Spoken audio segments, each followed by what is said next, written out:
Hi guys, I'm Gasha. Welcome to the channel and to our coffee times together.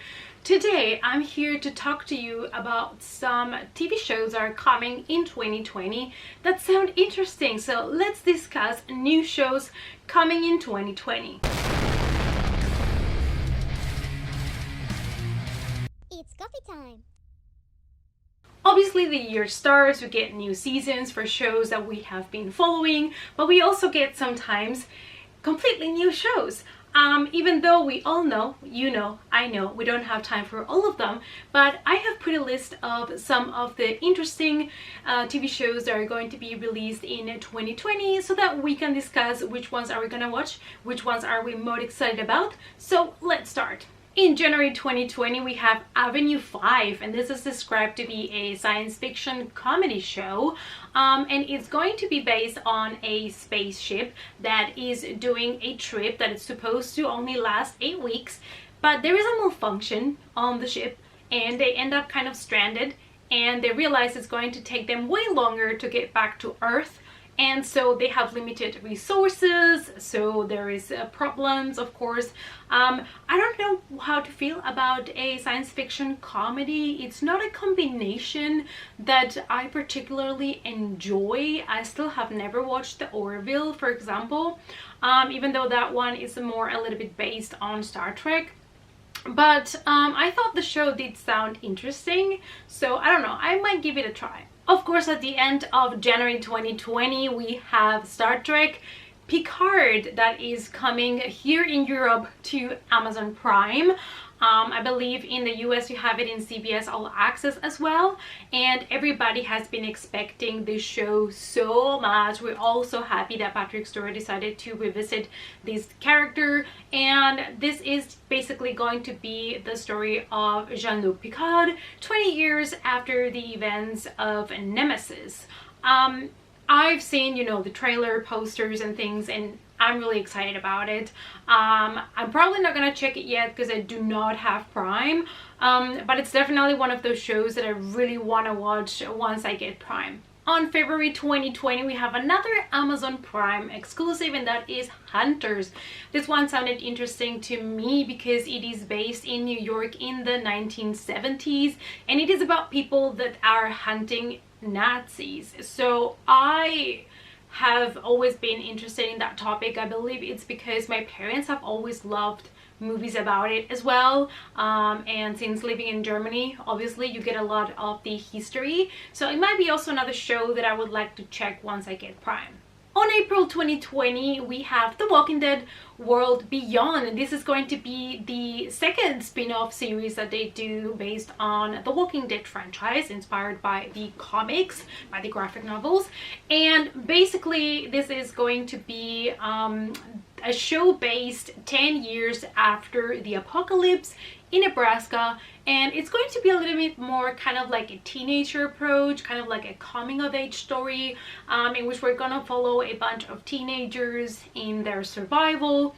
Everything that has to do with apocalypse, post-apocalypse, zombies, things like that I'm interested in. I still have not watched Fear of the Walking Dead, even though I do own season 1 and 2, so maybe I should. But definitely this is a show that I would also like to check out. On May 2020, we have Snowpiercer, and this is going to be the same story kind of that we got in the movie from 2013, which for me is a very underrated movie. I thought the movie was fantastic, so if you have not watched it, do it, it's good. And we are kind of in another post-apocalyptic universe in which the population, you know, humanity has nearly disappeared, and the only survivors are in this train that is circling the world over and over again, and outside it's just a frozen wasteland. And you know, it has to do a little bit as well with like difference in class, you know, the rich, the poor, like even in such a post-apocalyptic scenario we still have that going on. And I just thought it was a great exploration of humanity and what would happen if we would be put in this situation. And I absolutely love the movie, so definitely want to check the show. And I believe Jennifer Connelly is also involved in it, and I really like her. So this is one of the shows that I am most excited for 2020. In September 2020, we have The Haunting of Blight Manor. I've been waiting for this one forever. One of my absolute favorite Netflix shows was The House on Haunted Hill. I thought it was just beautiful. I mean, the way that was shot, that scene that was a very long scene shot in just one go, it was just a masterpiece. I absolutely loved it. In the second season, we're gonna have a different story. They are going to adapt The Turning of the Screw by Henry James. This is a book from 1898. And if it sounds familiar to you, it's because we are also getting a movie in January 2020 that's called The Turning, that is also inspired in the same book. So we are getting a movie and a TV show inspired on the same story.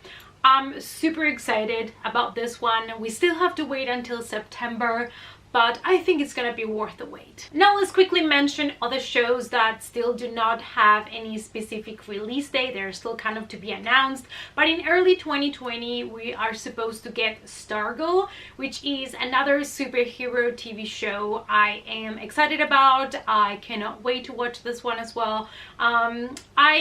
I have to admit, it is a really good time to be a comic nerd, and I love that they're making more and more shows about superheroes. I think that it's fantastic, and yeah, I'm really excited to see what they did with the character. Then we have Invincible, which is going to be an animated series that we're gonna get on Amazon Prime. It is based also on the comic, and it's about this boy that, you know, his father is this super famous superhero, and when he turns 17 he also discovers that he starts to get powers. Another one that I have to put on my list down for when I get Prime. Then we have The Stand, a mini-series that was already adapted before in 1994. We also got a series about it, and it is based on a book by Stephen King. It is his apocalyptic vision of a world in which there has been a plague, and it plays a little bit with, you know, the good and the evil. I absolutely loved the 1994 adaptation. I really loved it. I really enjoyed the book as well, so I'm really excited to see this one. And they also got one of the Skarsgårds to play here, so we're keeping the Skarsgårds in the Stephen King adaptation family, which I'm happy about. We have yet another comic adaptation. We have Why the Last Man, and that is the title of the comics because this is about kind of like another apocalyptic scenario in which basically all men have been killed except one, and it is a world dominated by females. So it's kind of like an exploration of what would happen if in a post-apocalyptic world there would only be one man alive. Next we have Lovecraft Country, and this is going to be a show from HBO in which one of the producers is Jordan Peele, and it's going to be based on the novel by the same name. It's about this guy that, together with his best friend and his uncle, he embarks kind of like a trip through the US in the 1950s looking for his father, and they have to, you know, see the terrors of racism back then in the 50s, so it's gonna explore that a little bit, which, you know, makes sense that Jordan Peele is involved in this because, you know, he's somebody that loves when he can bring a social or political message in one of his movies. So yeah, another one that I'm really excited about. I actually have not read the book, but it has been on my wish list for some time, so I think this might be now the time to get to the book. And at the end of 2020, we're supposed to get the Falcon and the Winter Soldier, which is going to be the first Disney Plus MCU series that they're going to bring. They did announce they wanted to do some of those, so this is probably going to be the first, and excited about it. I don't have Disney Plus yet, but I probably will have to, also because of other things like, you know, The Mandalorian and Baby Yoda. But I'm really excited about this one. This one actually takes place right after the events of Endgame. So, spoiler alert, even though by this time you should have watched Endgame, at the end of Endgame we see that Captain America gives his shield to Falcon. So I'm really excited to see what happens next, because that was something that left everybody like, what What happened just now? What happened? So yeah, really excited about this one as well, but we're probably gonna have to wait until the end of the year. And those were the shows, the TV shows that I am kind of interested in, that I am anticipating for 2020. Let me know down below, is there any of the ones that I have mentioned, one of the ones you have been really waiting for? Let me know in the comments down below. And also, you guys, before you leave, please remember, give the video a big thumbs up. And also, if you're new here and you enjoy the coffee times with me, make sure to subscribe and also to hit the notification bell before you leave. If you want to follow me in other social media, you will find in the description box my Twitter, Instagram, and Facebook. So make sure to follow me there as well for more updates. And I'll see you all in the next coffee time. Bye!